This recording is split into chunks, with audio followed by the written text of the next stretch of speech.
नमस्कार, आदाब। Made in India में आप सभी का स्वागत है। और आज के एपिसोड में हम आपके साथ साझा करने जा रहे हैं एक किस्सा जो संबंध रखता है एक दिग्गज अभिनेता से, एक एक्टर से, बॉलीवुड के एक्टर से। तो मेड इन इंडिया में आज हम बात करेंगे बहुत ही बेहतरीन फनकार बलराज साहनी जी की। जी हाँ, ये ऐसे एक्टर थे जिन्हें शूटिंग करने के लिए जेल से लाया जाता था फिल्म के सेट पर। जी हाँ, अपनी क्रांतिकारी विचारधारा की वजह से उन्हें जेल भी जाना पड़ा था, मगर शायद ही कोई ऐसा एक्टर हो जो जेल में सज़ा काटने के साथ साथ ही शूटिंग पर भी आता हो, शूटिंग भी करता हो। और बड़े ही इत्तेफाक की बात है कि इस फिल्म में उनको जो रोल मिला था वो रोल मिला था जेलर का। जी हाँ 1 मई सन 1913 में जन्मे बलराज साहनी जी की बर्थ एनिवर्सरी अभी ये कुछ दिन पहले ही निकली है।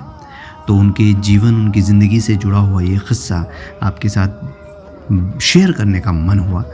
तो आज के इस एपिसोड में हम इसी किस्से को आपसे शेयर करने जा रहे हैं। उम्मीद है कि आप इसको ज़रूर पसंद करेंगे, आप इससे इंस्पायर भी होंगे।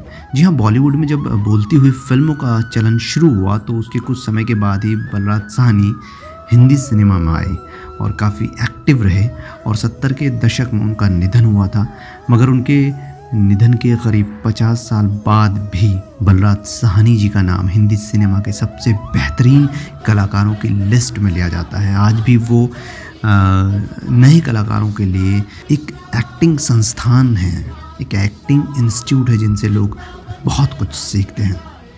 जी हाँ, बलराज साहनी जी बहुत ही नेचुरल एक्टर थे।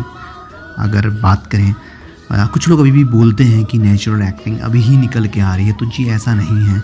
नेचुरल एक्टिंग करने वाले एक्टर और नेचुरल एक्टिंग को दिखाने वाले निर्देशक और देखने वाले दर्शक पहले भी थे और हर दशक में वो रहे हैं। हाँ, इसका रेशो कुछ घट बढ़ सकता है, परंतु हाँ, बलराज साहनी जी भी बहुत ही नेचुरल एक्टर थे। उनका रोल कैसा भी हो हमेशा ज़बरदस्त होता था। बलराज साहनी अपनी फिल्मों से अलग पर्सनल लाइफ को लेकर भी सुर्खियों में रहते थे और उनकी विचारधारा थोड़ी सी क्रांतिकारी थी, जिस वजह से उन्हें जेल भी जाना पड़ा।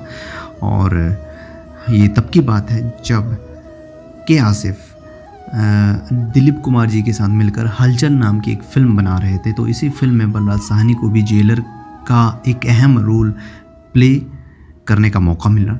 हालांकि बताया ये जाता है कि दिलीप कुमार जी के कहने पर के आसिफ जी ने बलराज साहनी जी को फिल्म में ये रोल ऑफ़र किया।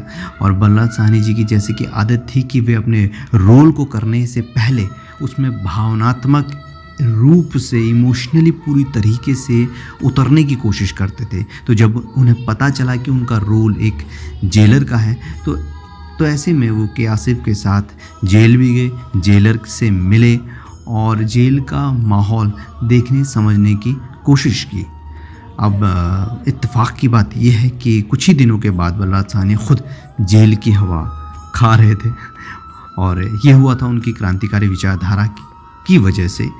और एक रोज़ जब कम्युनिस्ट पार्टी का जुलूस निकल रहा था तो बलराज साहनी भी अपनी वाइफ के साथ उसमें शामिल हो गए और इसी बीच उस जुलूस में दंगे शुरू हो गए और हिंसा इतनी फैल गई कि बलराज साहनी को गिरफ्तार कर लिया गया।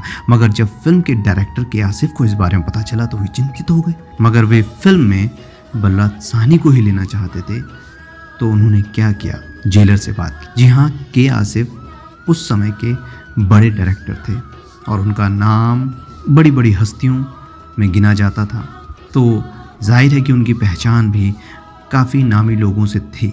और इत्तेफाक से जिस जेल में बलराज साहनी बंद थे उसके जेलर भी के आसिफ के जान पहचान में निकले। के आसिफ की सिफारिश पर बलराज साहनी को फिल्म में काम करने का मौका मिला। जेल से आते और काम करते, शूटिंग करते और शूटिंग ख़त्म करने के बाद वापस जेल में चले जाते। शायद ही दुनिया में किसी एक्टर के साथ ऐसा हुआ हो, लेकिन बलराज साहनी को जेल से शूटिंग करने के लिए सेट पर लाया जाता था। उसके बाद वे शूटिंग करते थे और फिर उसी तरह जेल में वापस डाल दिया जाता था। ये सिलसिला तकरीबन कई दिनों तक, और जैसा मैंने पढ़ा है कि शायद 3 महीने तक ऐसा चला। और इत्तेफाक ये भी था कि फिल्म में बलराज साहनी का रोल भी जेलर का था। और इसके अलावा फिल्म में दिलीप कुमार, नरगिस और जीवन जैसे मजे हुए एक्टर थे। तो ये किस्सा था जो आपसे शेयर करना चाहता था।